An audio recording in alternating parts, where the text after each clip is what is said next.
Please welcome Angela Thurston.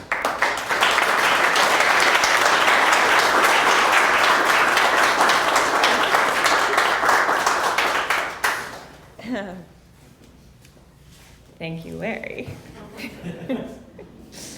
In fact, I want to give a special thanks to your intrepid secretary, Larry Bowman.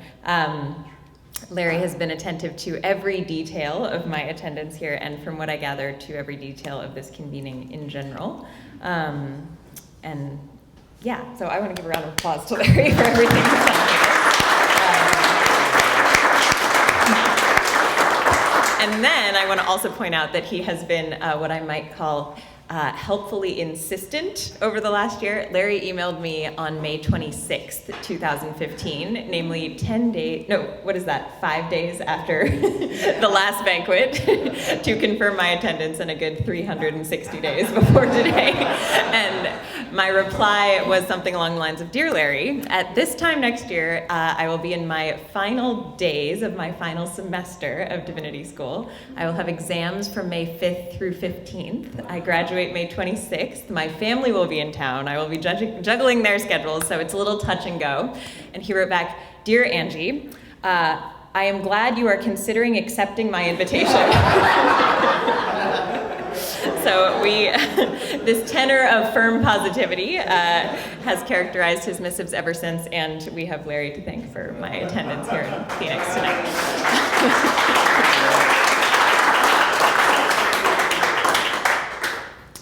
But I'm very glad I'm here for many reasons, but maybe the biggest one is to honor that the Grand Canyon Society has this tradition of an annual banquet and a banquet speaker.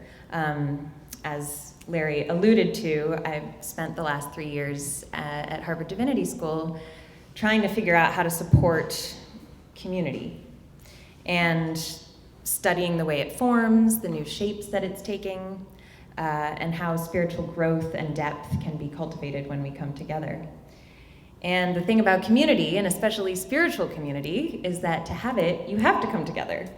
And I think there's some understandable resistance in the Urantia community to anything that resembles a ritual that might become calcified and become a rule.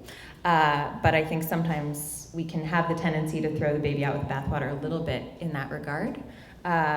And when it comes to trying things, and even little things that do bring us together, I think it's important to honor when we start to have things that could even be called traditions. And I'm honored to get to participate in one of yours, and to get to be what might even be called the ritual banquet speaker tonight. I'm going to hold this up so that I'm not looking down.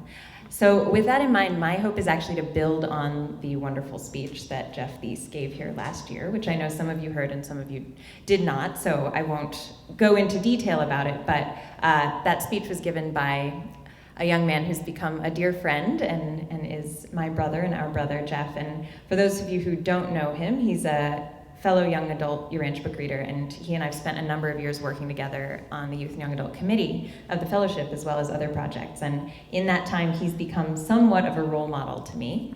I think he exhibits a combination of spiritual integrity and curiosity and activity that I strive to grow into. And last year, he spoke to you mostly about youth and young adult engagement, but toward the end of his talk, he spoke more about broadly personal religion. And he talked about us becoming people as Urantia book readers who show Jesus living again. He challenged us to bring the truths of our book to fruition in our workplaces, in our relationships, and in our everyday decisions. And I think what I found most poignant was his challenge for us to do so much good in the world that people know it even before they know the book, and even if they never know the book. So on that point, I want to tell you a little story about a young woman that I'm going to call Lizzie.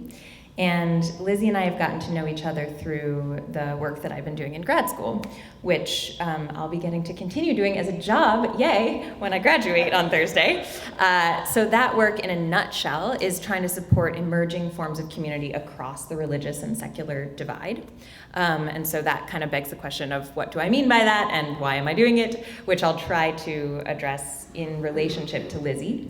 So Lizzie is what's known as religiously unaffiliated, and that's come up here already some tonight, and many, if not most of you, will find that a familiar concept. But for those who don't, I'll just quickly explain. So Lizzie is part of the large and growing population in this country of people who do not belong to an organized religion. So at this point, that's 1 in 5 Americans and 1 in 3 young adults. And so that means 1 out of every 3 in my generation is unhoused religiously, and that makes us the least affiliated generation in American history. And that trend is just continuing. So my little sister is less likely, and her peers are less likely statistically to be affiliated than even I am, and she's only 6 years younger.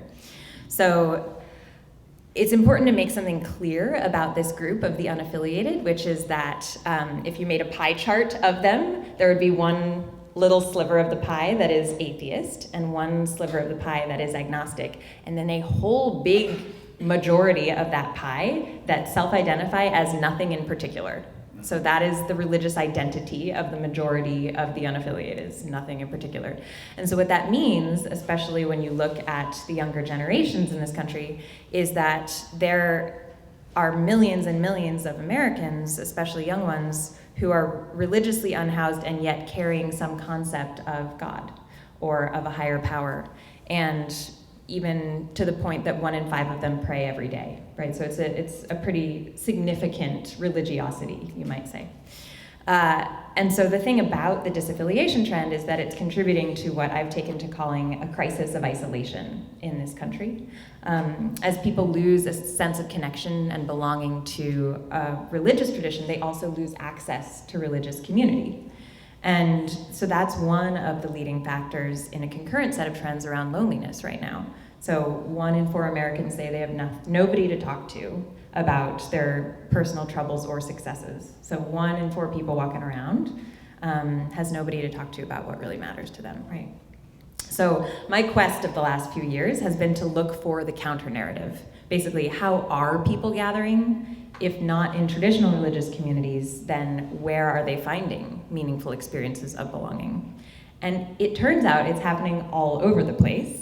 But it's just not where perhaps you might expect or where it might have been before. So people are finding outsized meaning in groups that form around fitness, the arts, education, justice, grief, gaming, entrepreneurship, fandom, wellness, and way, way more.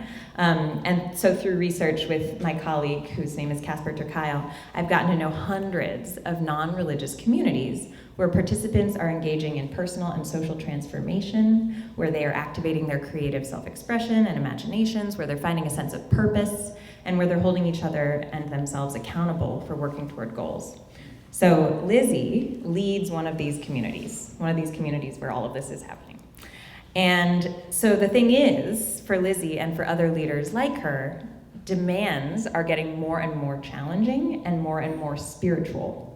So because without a faith community, people are bringing more and more of their real lives to these nominally secular groups. And so their lives, of course, are inclusive of the whole range of things that happen to human beings. So you have people meeting through the community and getting married. You have people, friends helping friends through sickness. You have all the really, really hard stuff like suicide and sexual assault happening in these communities sometimes. You have the mundane realities of people not getting along.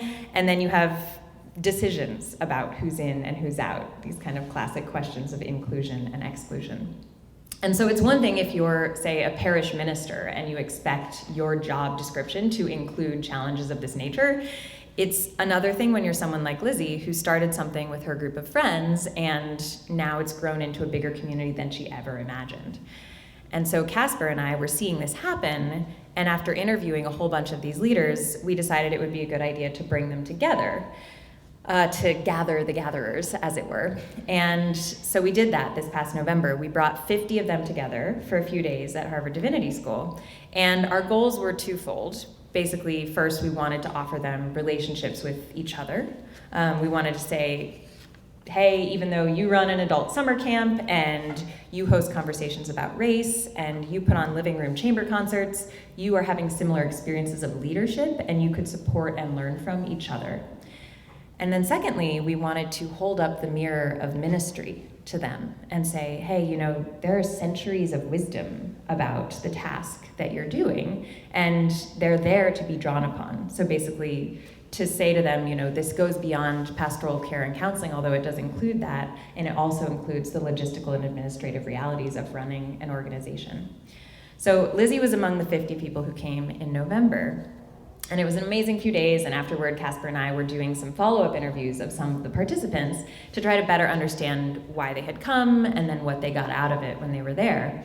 And remember, we thought we were providing them with relationships and resources to help run their organizations.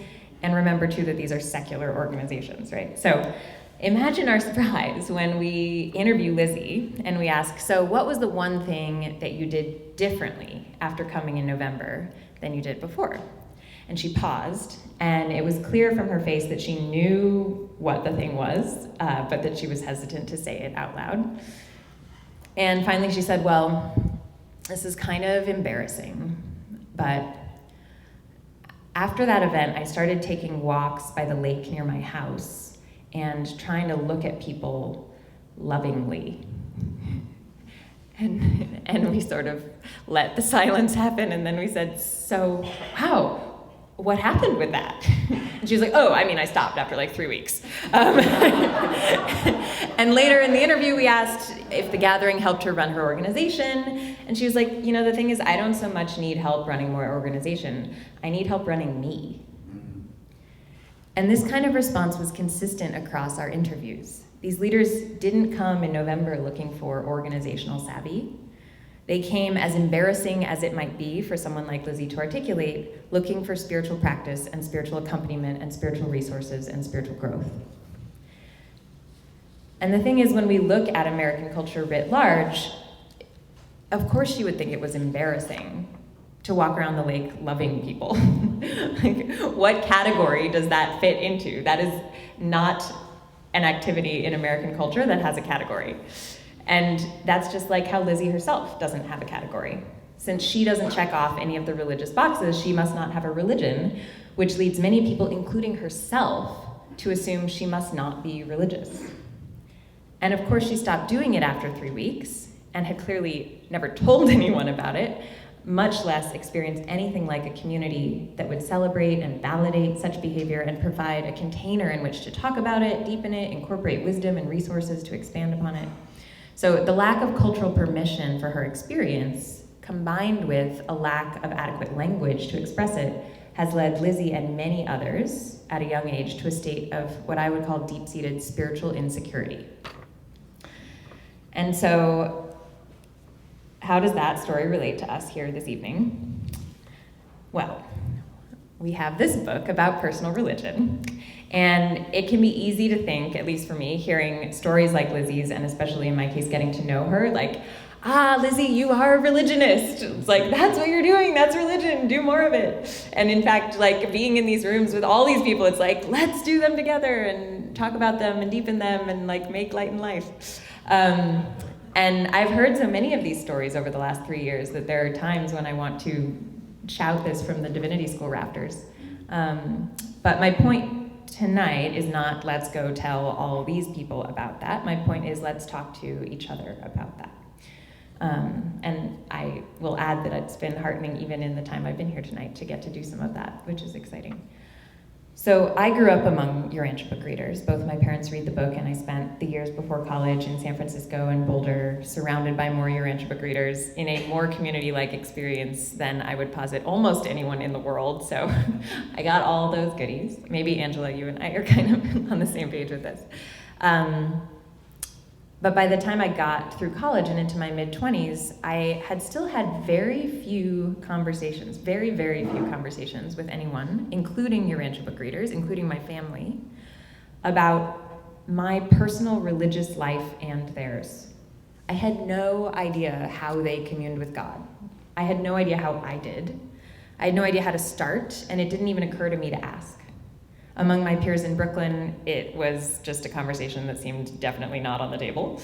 And among Urantia book readers, it kind of felt embarrassing, to use Lizzie's word, that I wouldn't have figured this out by now. So instead, I set a microwave timer. For 5 minutes, I said, I'm going to try to commune with God. This was March 2013. So namely, only 3 years ago, after I'd been accepted into divinity school, after I'd started chairing IC14, after I joined the general council, well after I helped found the Aya committee, for 5 minutes I said, I'm going to try to commune with God.